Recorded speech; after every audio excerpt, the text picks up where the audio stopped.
Belakangan ini kemanapun kita pergi, entah itu lagi scroll berita, debat di media sosial, atau bahkan pas ngobrol santai di meja makan, pasti ada aja yang ngebahas soal tren melemahnya rupiah terhadap dolar AS. Dan jujur aja, waktu berita kayak gini muncul dan diomongin di mana-mana, wajar banget kalau tiba-tiba ada rasa cemas yang ikutan nyebar. Tiba-tiba semua orang panik dan mikir, wah, apa gue harus buru-buru ngamanin uang dan ikutan nimbun dolar sekarang juga? Nah, di pembahasan kali ini, kita bakal ngebedah bareng-bareng situasi ini pakai kepala dingin. Kita bakal lihat gambaran utuhnya step by step dari sumber yang terpercaya supaya kamu bisa ngambil keputusan finansial yang logis, bukan sekedar reaktif karena panik. Yuk, langsung aja kita bahas.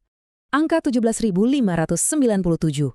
Ini adalah angka penutupan rupiah terhadap dolar AS di pertengahan Mei lalu di pasar spot, yang artinya ada pelemahan sekitar 0,39%. Ngelihat mata uang kita nyentuh angka ini, pastinya bikin banyak orang deg-degan. Langsung kebayangkan harga barang impor yang bakal naik, atau mungkin memori masa lalu soal krisis ekonomi tiba-tiba muncul lagi di kepala. Kalau kamu ngerasa cemas sekarang, it's okay, kamu nggak sendirian kok. Kecemasan itu valid. Tapi ingat, di balik naik turunnya angka ini, ada mekanisme pasar global yang memang lagi bekerja. Jadi daripada kita biarin angka ini bikin kita makin panik, mending kita jadiin ini sebagai wake up call buat ngevaluasi lagi strategi keuangan kita dengan tenang. Nah, dari situ muncul satu pertanyaan besar yang bakal jadi inti dari bedah materi kita hari ini. Sebenarnya, apa iya kamu bener-bener butuh rekening tabungan dolar AS? Pertanyaan ini krusial banget, karena kita tuh gampang banget kebawa arus berita makroekonomi sampai lupa nyocokin sama kondisi dompet kita sendiri. Berita soal kurs itu sifatnya makro alias skalanya gede, tapi keputusan buat buka rekening valuta asing itu keputusan yang sangat mikro, sangat personal. Jadi sebelum kamu ikutan antri di bank buat nuker uang, coba deh kita cari jawaban dari pertanyaan simple tapi mendalam ini. Biar obrolan kita gampang diikutin, ini dia poin-poin yang bakal kita bahas. Pertama, panik versus realita. Kedua, mengapa rupiah turun. Ketiga, siapa yang sebenarnya butuh dolar. Keempat, syarat menabung dalam USD. Dan kelima, cara diversifikasi yang tepat. Oke, kita masuk ke bagian pertama, panik versus realita. Gimana caranya misahin emosi dari perencanaan keuangan? Gini, pas pasar lagi kacau atau bergejolak, emosi kita itu sering banget ngambil alih kendali. Ngelihat orang lain panik, kita jadi ikutan panik alias FOMO. Tapi percaya deh, keputusan finansial yang dibikin cuma gara-gara emosi sesaat, ujung-ujungnya jarang banget yang berakhir manis.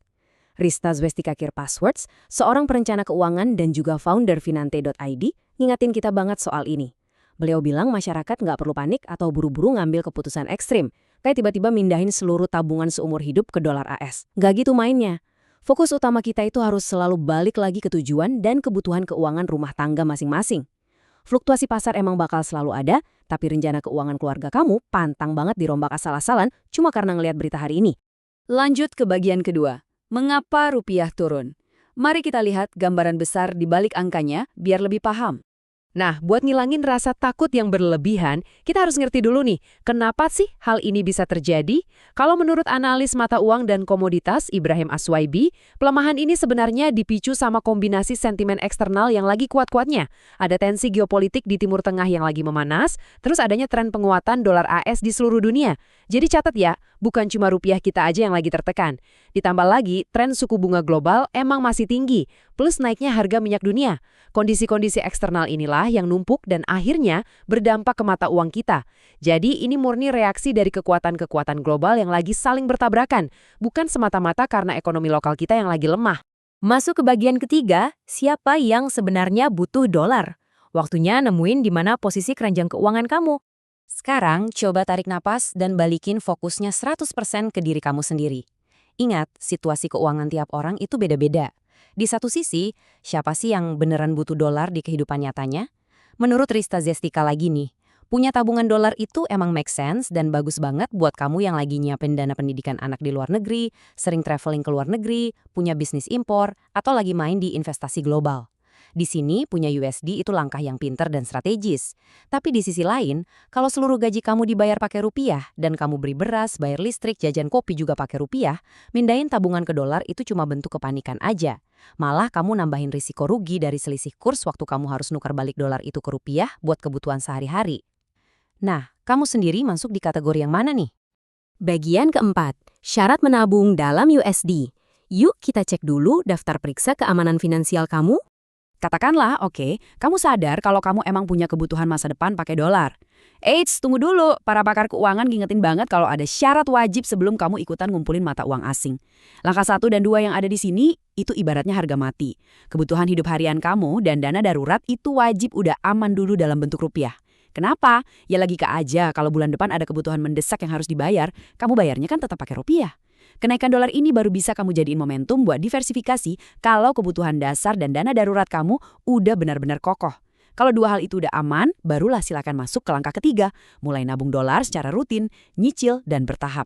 Nggak usah langsung ngeruk tabungan gede-gedean cuma buat ditukar. Terakhir, bagian kelima, cara diversifikasi yang tepat.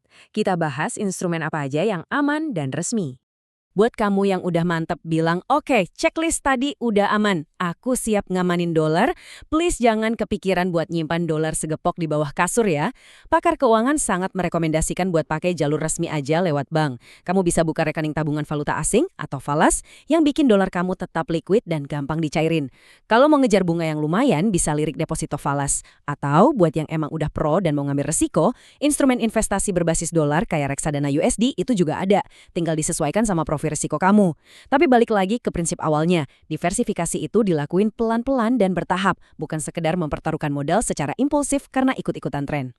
Poin paling penting yang mau disorot di sini, tolong posisikan dolar itu sebagai alat diversifikasi dan cara kamu buat nyiapin masa depan. Dolar itu bukan jalan pintas buat trading forex dadakan demi nyari cuan dari selisih kurs jangka pendek. Jujur aja, kalau kamu bukan trader profesional, nebak pergerakan pasar valuta asing setiap hari, itu sama aja kayak nulis resep buat kehancuran finansial kamu sendiri. Pakailah mata uang asing dengan bijak, sebagai pelindung atau jangkar buat rencana-rencana masa depan yang udah kamu susun matang-matang. Sebagai penutup sesi kita kali ini, coba deh tanyain pertanyaan ini ke diri kamu sendiri. Selama ini, kamu ngelola kekayaan kamu berdasarkan tujuan hidup kamu yang sebenarnya, atau kamu cuma sekedar bereaksi tiap kali dengar kebisingan di pasar? Kapanpun ada berita bombastis soal kurs, cobalah berhenti sejenak. Tarik napas yang panjang. Cek lagi fondasi keuangan kamu. Belajar misahin mana yang murni tren global yang ribut di luar sana, dan mana yang benar-benar urusan dapur serta cita-cita keluarga kamu. Semoga bedah materi kali ini bisa ngasih kamu sedikit ketenangan dan bikin kamu lebih clear dalam melangkah ke depannya. Makasih banyak udah dengerin pembahasan kali ini, dan sampai ketemu lagi.